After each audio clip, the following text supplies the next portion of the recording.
ఓం నమ శివాయ. శ్రీ కాశీ విశ్వనాథాయ నమః.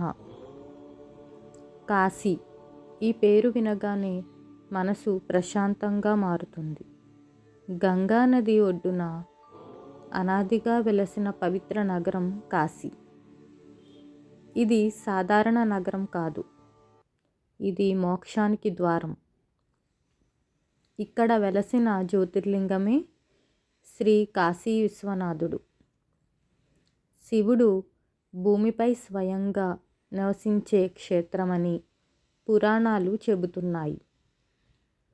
సృష్టి ఆరంభం నుంచే కాశీ నిత్య క్షేత్రముగా నిలిచింది.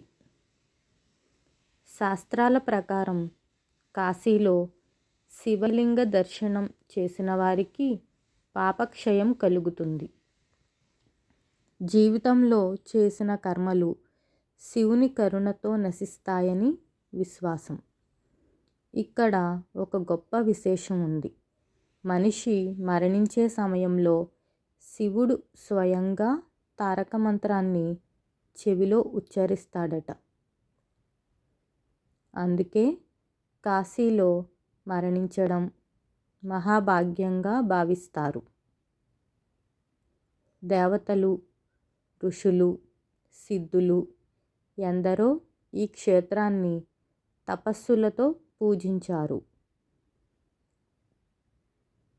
కాలాలు మారినా కాశీ పవిత్రత మాత్రం ఎప్పటికీ మారలేదు.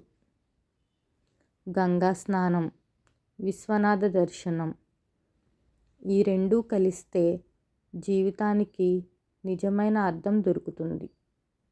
ఈ కలియుగంలో కూడా మనలను కాపాడే దేవుడు శ్రీ కాశీ విశ్వనాథుడు. ఓం నమ శివాయ. జయ జయ కాశీ విశ్వనాథ. ఓం నమ శివాయ. ఇలాంటి భక్తి వీడియోల కోసం సబ్స్క్రైబ్ చేయండి.